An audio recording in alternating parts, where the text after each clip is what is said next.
Bonjour mesdames et messieurs, je suis tout à fait ravi de vous retrouver dans cette nouvelle édition dans votre émission presque semi-quotidienne Midi Orcaire. Comme vous savez, pendant cette édition, on essaye de vous présenter les grands événements qui ont marqué la scène égyptienne dans tous les domaines. Donc nous allons être ensemble dans une tournée dans le monde égyptien, mais justement après cette petite pause.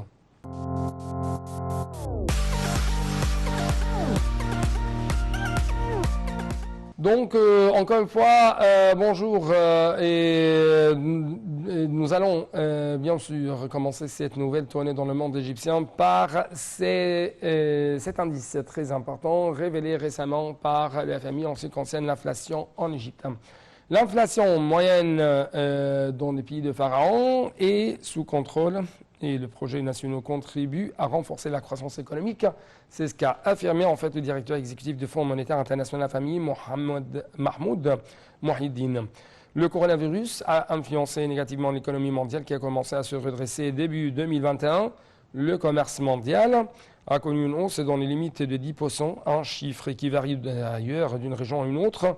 C'est ce qu'a indiqué Mohamed Mohiuddin lors d'une intervention téléphonique mercredi soir sur des chaînes égyptiennes. Les exportations en Égypte ont connu une amélioration relative et nous souhaitons que cela progresse encore plus. Le pays a bien agi en ce qui concerne les investissements publics. Il dispose d'infrastructures de projets énergétiques tels celui de la centrale solaire de Benban à Assouan. L'un des 4 plus grands projets du monde, a-t-il poursuivi.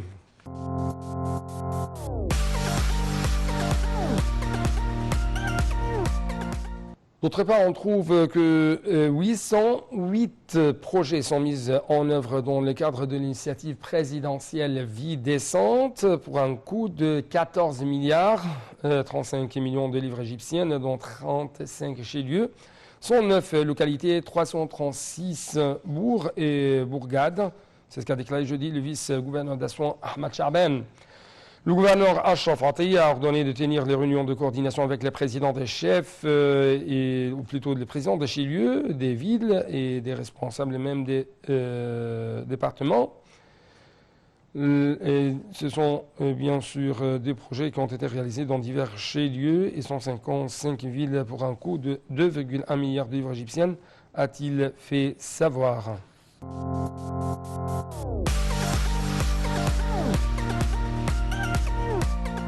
Le gouvernement continuera à travailler pour augmenter le volume des exportations égyptiennes dans tous les secteurs, étant l'une des sources les plus importantes de devises étrangères. C'est ce qu'a affirmé le Premier ministre Dr Moustapha Madbouli, louant ainsi la réalisation de 31 milliards de dollars d'exportations égyptiennes en 2021, valeur la plus élevée de leur histoire.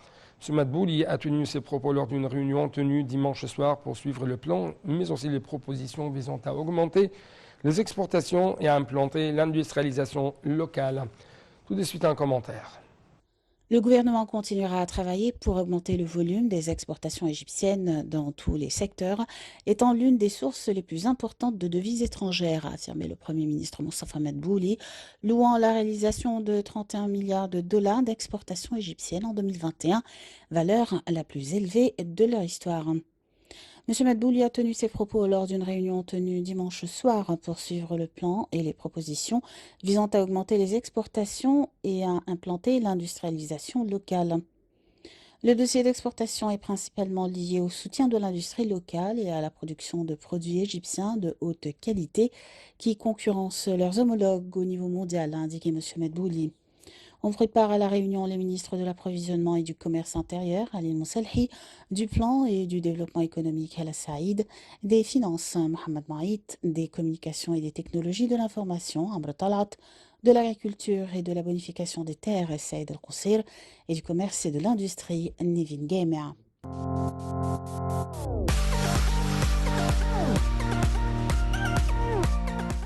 De son part, on trouve que le Premier ministre Dr Moustapha Madbouli a suivi la proposition d'un certain nombre de sociétés sur la bourse égyptienne et a passé en revue le développement de certains projets de fonds d'investissement souverains égyptiens.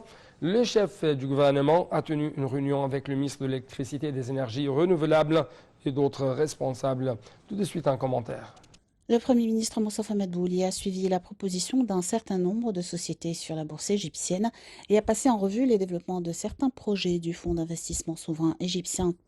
Le chef du gouvernement a tenu une réunion avec le ministre de l'Électricité et des Énergies renouvelables, Mohamed Shakir, la ministre du Plan et du Développement économique et présidente du conseil d'administration du Fonds souverain d'Égypte, Al Saïd, et le directeur exécutif du Fonds souverain d'Égypte, Ayman Suleiman.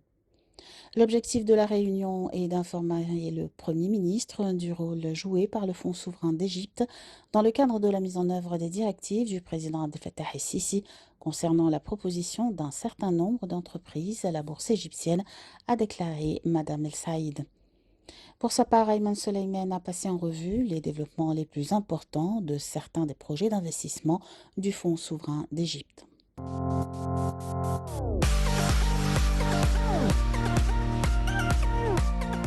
L'État a réalisé le projet de Toshka car il l'a considéré comme un projet stratégique pour le développement du pays et notamment de la région du sud de la vallée, de même qu'il contribue à créer des opportunités d'emploi. C'est ce qu'a déclaré en fait récemment le ministre égyptien de l'eau et de l'irrigation Mohamed Abdel Ati lors d'une interview lancée sur les médias égyptiens. M. Abdelhati a fait état des défis survenus lors de la mise en exécution de ce projet, dont la construction d'un réseau électrique au milieu des terres de Toshka. Le projet précité a coûté depuis 1997 jusqu'à présent environ 40 milliards de livres égyptiennes, a-t-il ajouté.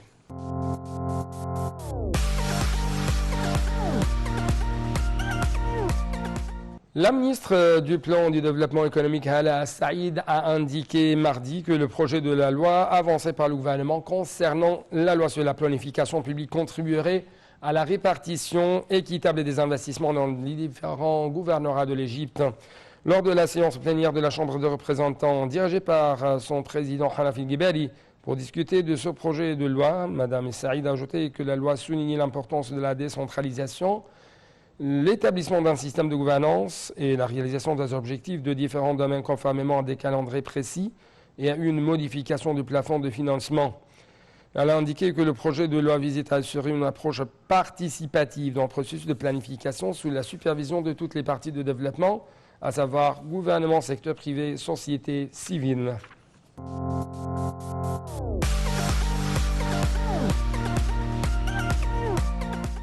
Le ministre de l'Irrigation, Mohamed Abdelhati, a fait une déclaration très importante.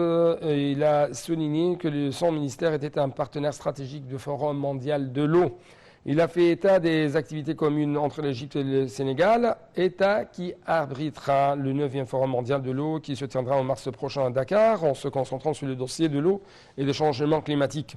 Lors de sa réunion avec le président du Centre national de recherche de l'eau, Khaled Abdelhaï, le président du secteur de plan, Iman Saïd, le président du département central pour la coopération extérieure au secteur de l'eau du Nil, Tahani Seli, et M. Mohamed Abdelhati même a passé devant eux en revue la coordination entre les membres du groupe de travail formé de 2 pays pour préparer ce forum et examiner ses activités en vue de présenter l'expérience égyptienne réussie pour relever les défis hydriques et la gestion intégrale des ressources en eau, ainsi que les expertises égyptiennes dans le domaine du traitement de l'eau et sa réutilisation.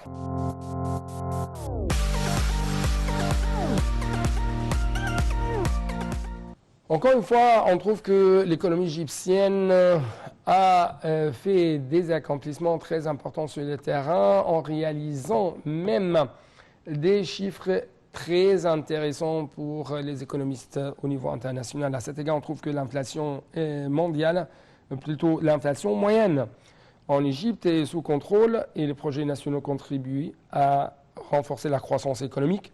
C'est ce qu'a affirmé le directeur exécutif du Fonds monétaire international, FMI, Mohamed Mohidine.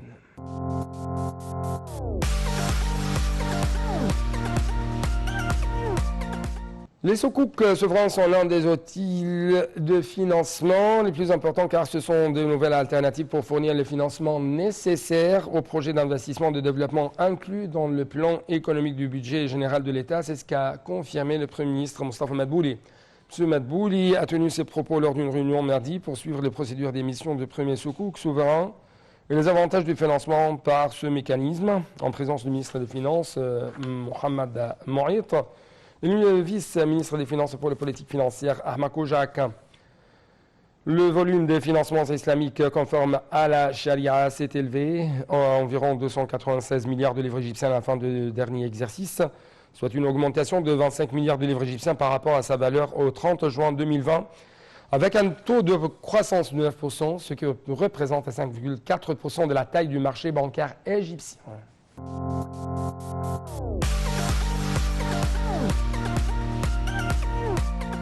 Le Premier ministre Dr Moussa Madbouli a loué les efforts déployés par Dar el-Ifta pour maintenir la stabilité de la société, réaliser le leadership de l'Égypte dans le domaine de la fatwa à l'intérieur, à l'extérieur. Lors d'une rencontre avec le mufti d'Égypte, Shawqi Alam, pour passer en revue les progrès réalisés par la maison de la fatwa égyptienne en 2021, M. Madbouli a salué le développement remarquable de la transformation numérique au sein de Dar el-Ifta, ce qui aide à faire passer son message partout.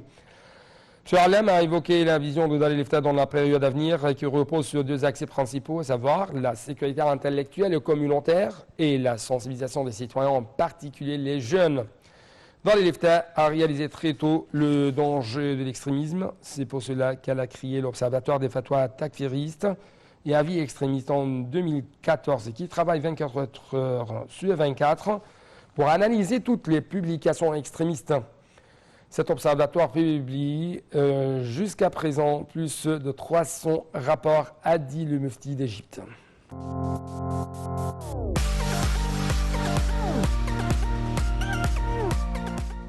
Donc, pour terminer cette tournée dans le monde égyptien, nous devons vous présenter les derniers développements au niveau du tourisme.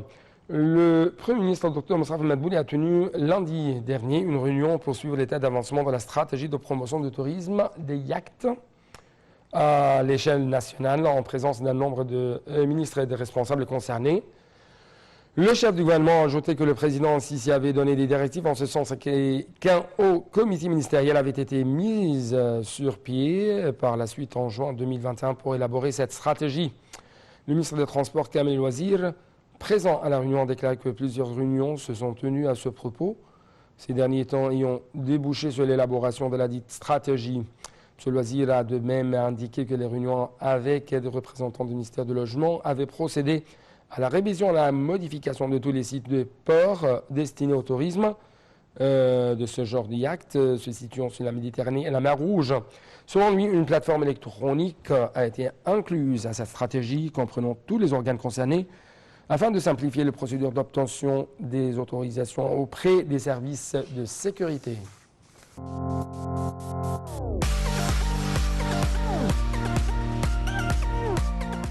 Fin donc de cette édition, permettez-moi de vous remercier infiniment toujours pour votre non seulement attention mais aussi votre fidélité. Bon suite toujours sur notre chaîne NAL TV International.